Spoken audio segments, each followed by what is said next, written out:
Hi అండి, అందరికీ నమస్కారం. ఇవాళ శారీ ఇన్స్కర్ట్ ఎలా కట్ చేయాలో మీకు ఈ వీడియోలో చూపిస్తాను చూడండి. దానికోసమని 2 మీటర్స్ ఫ్యాబ్రిక్ తీసుకుంటాము. ఇది వాళ్ళు ఏదో షర్ట్ బిట్టో ఏదో లుంగి బిట్టో ఏదో ఇచ్చినట్టున్నారు. మామూలుగా అయితే 2 మీటర్స్ తీసుకుంటే సరిపోతుంది. ఇది పార్ట్స్ అనమాట, 7-8 పార్ట్స్ స్కర్ట్ కట్ చేసి స్టిచ్ చేస్తాము. ఇప్పుడు 4 ఫోల్డింగ్స్ చేసుకున్నాం అనమాట. 2 మీటర్స్ని 1 మీటర్ అలా ఒక ఫోల్డింగ్, దాన్ని అడ్డంగా ఒక ఫోల్డింగ్ అనమాట. అలా ఒక 4 ఫోల్డింగ్స్ చేసుకుంటా, 4 లేయర్స్ వచ్చేటట్టు.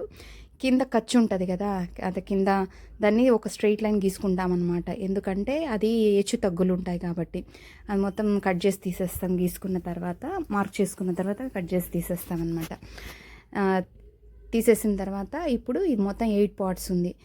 ఒక 3 to 4 ఇంచెస్ దాకా చూడండి, 3 to 4 ఇంచెస్ దాకా మనము మార్క్ చేసుకొని ఒక లైన్ గీసుకుంటాం. ఎందుకంటే స్కర్ట్ అనేది కింద మడిచి కుట్టుకుంటాం కదా, ఒక 3. ఇప్పుడు ఇది ఫోల్డ్ చేసుకున్నాం కదా. నెక్స్ట్ ఏమంటే మెజర్మెంట్ స్కర్ట్ ఉంది కదా, దాన్ని తీసుకొని ఎంత లెంత్ ఉందో అంత లెంత్ పెట్టి మార్క్ చేస్తాం.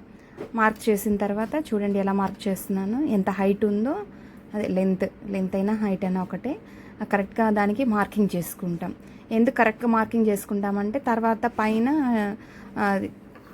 థ్రెడ్ అనేది యాడ్ చేసుకోవడానికి ఒక పట్టి యాడ్ చేస్తాం కాబట్టి, హిప్ బెల్ట్, అందుకోసం అనేది కరెక్ట్గా యాడ్ చేసుకుని దానికి ఒక మార్కింగ్ ఇచ్చేసుకుంటాం. కరెక్ట్గా స్ట్రైట్గా ఒక లైన్ గీసేసుకున్నాము. ఇప్పుడు మెజర్మెంట్కి స్కర్ట్కి హిప్ లూజ్ ఎంత ఉందో దాన్ని డివైడెడ్ బై 8 చేయాలన్నమాట. ఎందుకంటే ఇది కింద ఒక పార్ట్ పైన ఒక పార్ట్గా మార్క్ చేస్తా, అంటే ఒక్కొక్క పార్ట్కి 4 లేయర్స్ ఉంటుంది అనమాట. మొత్తం 8 లేయర్స్ కాబట్టి ఇప్పుడు చూడండి మార్క్ చేస్తున్నా. చూడండి మనం కరెక్ట్గా మెజర్ చేసుకోవాలి. మెజర్ చేసుకున్న తర్వాత హిప్ లూజ్ ఎంత ఉందో అంతా మార్కింగ్ చేసుకుంటాం. అదే చెప్పా కదా, బై 8గా డివైడ్ చేసుకోవాలి. ఇప్పుడు ఇది 40/8 ఉందన్నమాట, అంటే 5 ఇంచెస్ వస్తుంది ఒక్కొక్క దానికి 0.5 యాడ్ చేసుకుంటాం. అంటే ఖర్చు కావాలి కదా, ఇటు పావించు అటు పావించు, 5.5కి ఇక్కడ ఒక మార్కింగ్ చేసుకుంటాం, టాప్ ఒక పాయింట్. నెక్స్ట్ అలానే ఎగ్జాక్ట్ ఆపోజిట్లో ఇంకొక చివరి నుంచి, అటు సైడ్ ఒక చివరి నుంచి మార్క్ చేసాం, ఇటు ఒక చివరి నుంచి 5.5కి మార్క్ చేసుకుంటాం. ఆ పాయింట్ నుంచి అక్కడ మార్క్ చేస్తాం కదా 5.5, దానికి రెండింటికి ఒక లైన్ డ్రా చేసుకుంటాం అన్నమాట. చూడండి అక్కడ ఎక్స్ట్రా ఫ్యాబ్రిక్ అనేది కట్ చేసేసి తీసేసుకుంటే మనకి కటింగ్ అనేది ఇంకా ఈజీగా ఉంటుంది. చూడండి ఆ 5.5 దగ్గర ఒక టాకా ఇచ్చుకుంటాము. నెక్స్ట్ కింద మార్క్ చేసుకుంటాం కదా 5.5 ఇంచ్, దాని దగ్గర ఒక మార్క్ చేసుకొని దాన్ని కరెక్ట్గా ఆ పాయింట్ ఈ పాయింట్ కరెక్ట్గా ఎగ్జాక్ట్గా పట్టుకొని ఫోల్డ్ చేసుకుంటాం. ఫోల్డ్ చేసుకుంటే చూడండి కరెక్ట్గా ఫోల్డింగ్ వచ్చేసింది. దాన్ని ఎగ్జాక్ట్గా ఫోల్డింగ్ ఎలా వచ్చిందో ఆ ఫోల్డింగ్ దగ్గర కట్ చేసుకోవాలి. చూడండి నీట్గా కట్ చేసుకోవాలి దాన్ని.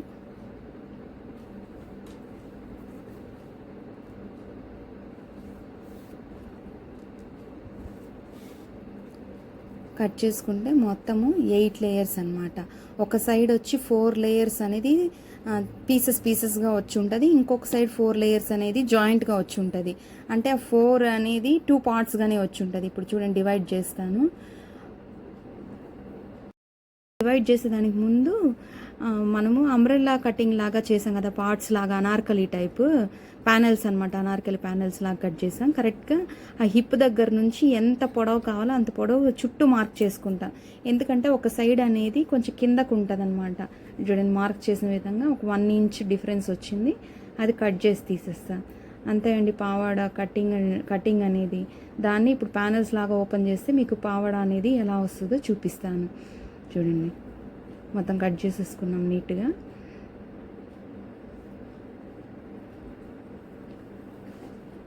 చూడండి ఇది 4 లేయర్స్ యాక్చువల్గా. 2 అనేది జాయింట్స్గా ఉంది. అది ఫ్రంట్ బ్యాక్, కింద ఒక పార్ట్ ఉంటుంది, పైన ఒక పార్ట్. చూడండి అటు 2 పార్ట్స్ వేసాను, 2 పీసెస్ వేసాను, ఇటు ఒక 2 పీసెస్. అంటే ఫ్రంట్ బ్యాక్ కదా, మనం ఫోల్డింగ్ మీద కదా చూపిస్తాము. చూడండి ఇది అయిపోయింది కదా.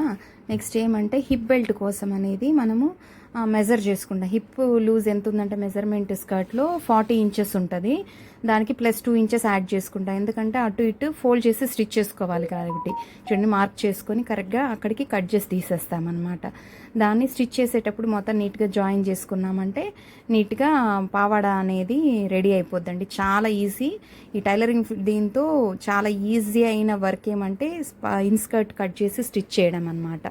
చూడండి, అంతే అండి పావాడ కటింగ్ అనేది. చాలా థ్యాంక్స్ అండి.